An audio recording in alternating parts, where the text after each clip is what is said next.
រនីប្រសបើ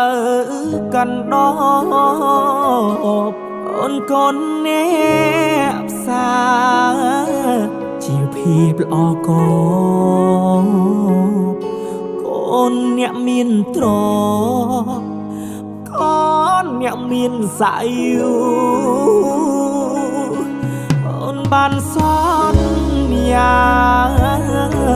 ចប់ការសិក្សារៀបការនឹងបងអូនចូលដល់ក្រុង